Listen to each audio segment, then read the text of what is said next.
Alright, hello everybody, welcome back to part 2 of the rubber egg experiment, and I'm going to show you here that it is 24 hours later. You can see right there, 10:45 a.m. I have my egg here. So first things first, just make sure you have something underneath the egg because we're going to be handling it. I brought a paper plate over so that way I can lay the egg on it. So now to begin, I just want to look back at my day 1 observation. So here, I wrote them down, kept the page. So I wrote, it has a hard shell, has some small bumps, pore-like areas, and that it's white in color. And then today, we're going to work on some observations for day 2, part 2. So here's where we want to ask ourselves, how does the egg feel? What does it look like? Is there anything different we notice about it? And specifically, we're looking to see if a chemical reaction has occurred. And I'm just gonna take it out of here. Don't after you touch the egg, don't be touching your face, putting your hands in your mouth, and absolutely under no circumstances do you want to eat the egg. Alright, so first thing I notice about the egg is it's pretty squishy. I'm not going to hold it up to the camera because it would drip everywhere, but actually I'll go like this. You can see already it's very squishy.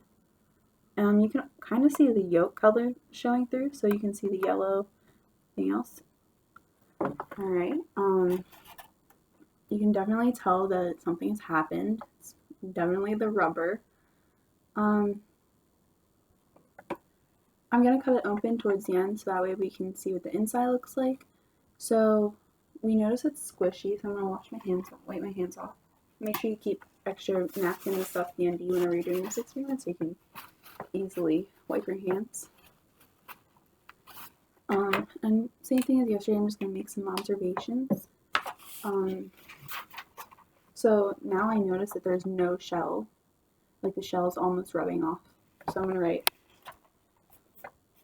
just going to write no hard shell because there's still a boundary protecting it. So no hard shell is what I'm going to write as my first observation. I'm also going to write that it's no longer white in color. So it's kind of like a yellowish because you can now see the yolk. You can't see the whole yolk, but you can see color from the yolk coming out. So I'm going to say no longer white in color.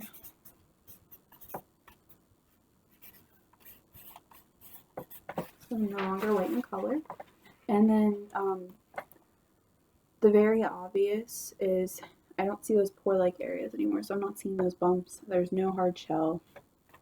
I'm just going to write no bumps, pores. I think that's basically the opposite of everything we wrote down yesterday.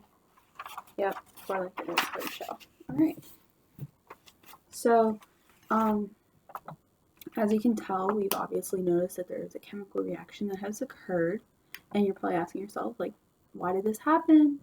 How did this happen? All these questions, and I'm going to answer those. So, most of the time, if you're making a lot of foods at home, with maybe your parents, your guardians, whoever you're making food with, you are always having a chemical reaction of some sort. You're boiling water, you're baking other things, mixing them together, and that is called a chemical reaction. That's what we did here. In this instance, though, we had actually cooked our egg. So you can tell that it is no longer a liquid. When we could shake the egg before, usually you can hear like some sloshing around and stuff. That's the insides of the eggs moving around. You can't hear that when you do that to this egg. It's basically solid now. It's very squishy, but it's still solid because we don't have that liquid moving around anymore. So we cooked our egg, and how we did that is the vinegar acted as an acid, and it mixed in with the egg. So this is actually what they call shaping of proteins. So your egg, the protein, was shaped by the acid, which was the vinegar. And when they mixed together, it turned the gooey materials inside to the hard solid not the solid we see now. So the hard, not hard, but squishy solid we see now. I'm actually going to cut the egg open now. Let me pull the camera down a little bit so you can see what the inside looks like. I'm going to cut it like this. Oops. and it pops open. So it's interesting to see now that some of the liquid is actually still there, but you can see how the shell has now turned into basically just a skin coat around the edge. So that's interesting. I wanted to do that for you guys so you could see what the inside looked like now too.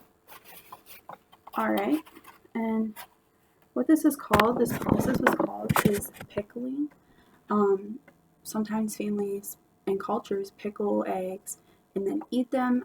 Once again, I do not recommend you eat this, but it can be a cultural thing. So if you're learning about this in your classroom and this is a project you have to do, it could be taught. You could be talking about chemistry and social studies. So you could talk about culture and how people make eggs differently. So it's a wide variety of things, and I appreciate you guys for staying tuned and watching. The outcome of this is a fun project, and I highly recommend doing it yourself. Once again, if you're going to do it, make sure you are being safe, having fun, of course, and doing with an adult supervision. All right, thank you for watching.